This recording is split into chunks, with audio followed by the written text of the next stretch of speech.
ఒక చిన్న గ్రామంలో రాము, సోము అని ఇద్దరు మంచి స్నేహితులు ఉండేవారు.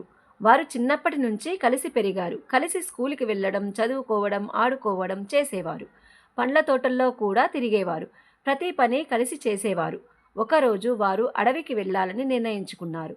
అడవిలో నడుస్తూ వెళ్తున్నారు. ఒక్కసారిగా ఒక ఎలుగుబంటి వారి వైపు రావడం గమనించి వెంటనే రాము చెట్టెక్కాడు. సోముకు చెట్టు ఎక్కడం రాదు. ఏమి చేయాలో తెలియడం లేదు.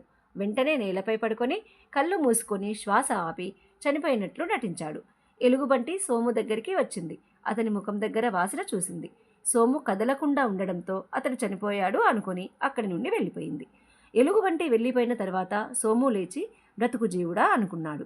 వెంటనే రాము చెట్టు దిగి సోమును చూసి ఎగతాళిగా నవ్వుతూ, ఎలుగుబంటి నీ చెవిలో ఏమని చెప్పింది అన్నాడు. అప్పుడు సోము అన్నాడు, ఆపదలో ఉన్న స్నేహితుడిని వదిలేసి వెళ్ళినా నీలాంటి స్నేహితుడిని నమ్మవద్దని చెప్పింది అంటూ సోము అక్కడి నుండి వెళ్ళిపోయాడు. రాము సిగ్గుతో తలదించుకున్నాడు. నీతి: నిజమైన స్నేహితుడు కష్టకాలంలో నీతో ఉంటాడు.